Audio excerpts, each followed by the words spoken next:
Je crois que si l'on devait choisir une trilogie pour illustrer les clichés de la fantasy, je pense que la définition, on y trouverait le nom de Jean-Louis Feijgen.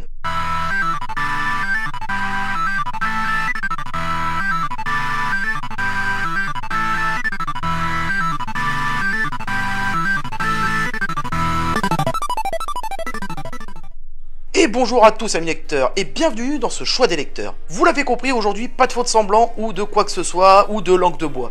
Je vais frapper fort et ça va faire mal, assez mal. Il se trouve que j'avais déjà lu la trilogie des elfes, il y a à peu près une dizaine d'années. C'est une trilogie qui a été parue entre 1998 et 2000. Elle est un mélange d'un grand nombre de légendes celtiques et du cycle arthurien.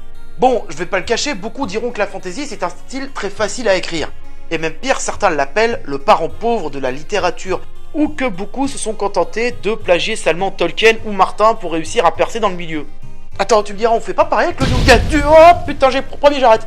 Déjà, je vous rassure tout de suite, Feijgen, c'est pas du Tolkien. Il faudrait que vous, là, qui regardiez la vidéo, là, oui, vous, là, c'est à vous que je parle, faites passer le message, c'est important. Parce que, oui, il faut arrêter de tout comparer à Tolkien ou à Martin, ça devient fatigant à force. Feijgen, c'est pas du Tolkien, et encore moins du Martin. Donc si par hasard, dans votre entourage, certaines personnes vous sortent ça, frappez-les avec Excalibur. Non, franchement, frappez-les. La trilogie des elfes, c'est un ramassis de clichés vis-à-vis des races tolkieniennes qu'on peut trouver dans la littérature de ce genre. Les elfes sont gracieux et stylés. Les nains sont balourds et un peu rustres et adorent vivre sous la montagne. Ah oui, évidemment, ce serait pas drôle si les deux races ne pouvaient pas s'entendre l'une l'autre, parce que oui, sinon ça suffirait pas, hein. Non, évidemment. Je veux dire, pour un peu, on se croirait dans un Hullbuck, hein, on n'en est pas loin de ce cliché. Hein. Le nain se tourna à nouveau vers Uther, d'un air si sauvage qu'il leur ressemblait presque à son frère Rogor, et les elfes frémirent malgré eux, devant cette image effroyable. « Tu es devenu comme Gorlois, et comme Pelun !» dit-il en le menaçant de son index. « Affamé de pouvoir, fils au prix de notre vie à tous, c'est de leur faute !» Il pointa brusquement un doigt accusateur vers la béatitude. « Ce sont tes maudits moines qui t'ont tourné la tête, comme le vieux Pelun, comme Gorlois !»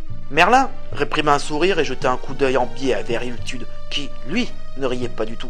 Pourtant, l'abbé ne répondit pas, et son silence passif exaspérait Ygraine. « Le roi Pelun ne croyait pas en Dieu, lança-t-elle, et Gorlois encore moins. » Tous se retournèrent pour la dévisager, mais elle fit face, soutenant le regard furieux de Bran, l'ironie de Merlin et la stupeur de son époux.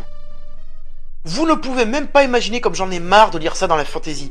L'histoire en elle-même n'est pas si mauvaise que ça, par contre, ne me faites pas dire ce que je n'ai pas dit. Au contraire, malgré les clichés de la fantasy que je retrouve beaucoup chez Feijgen, il y a des idées, et je trouve que mélanger les légendes arthuriennes avec les codes de la fantasy, ce n'est pas une mauvaise idée, loin de là. Et qu'est-ce qui s'y prête le mieux avec ce genre de fantasy? Les elfes! Merci aux deux du fond qui suivent. Comme vous savez, le cycle arthurien tient aussi des codes de la romantique fantasy, ou si vous préférez, de l'amour courtois, comme on dirait par chez nous en France. Ah oui, et je vais en profiter pour faire une petite précision, parce que ça j'y tiens. La romantique fantasy, c'est de l'amour courtois. Ce n'est pas né dans les années 70. Gravez-vous ça dans le crâne, bordel. Et si on prend un amour interdit entre la reine des elfes et Uther Pendragon... Ah oui, parce que je l'ai pas dit, mais ça concerne pas du tout Arthur dans la trilogie, hein. On s'intéresse à ce qui s'est passé avant. Et c'est quand même assez peu courant pour que ce soit souligné et apprécié. Ce n'est pas assez, fit une voix sèche, rompant le charme. Merlin s'était levé, et avec dans le regard une fièvre qu'Uther prit pour de la jalousie. « Qu'en dis-tu? Ta parole ne suffit pas, Uther !» insista le jeune druide, prenant à témoin le groupe des elfes et des nains. Leurs yeux ne pouvaient pas mentir. Aucun d'eux ne lui accorderait plus une confiance qu'il avait autrefois trompée. Liliane elle-même s'écarta de lui, détournant le regard. « Que veux-tu de plus ?»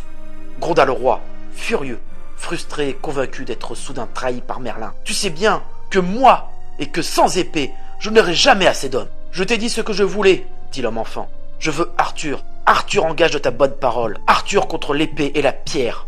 Tel est le pacte. » Nous avons là une légende arthurienne revisitée, puisant dans le fantastique et le merveilleux, dans tous les sens du terme, pour donner une trilogie qui possède énormément de clichés du genre, certes, mais qui néanmoins parvient à en dépasser certains pour nous donner une histoire un peu plus intéressante.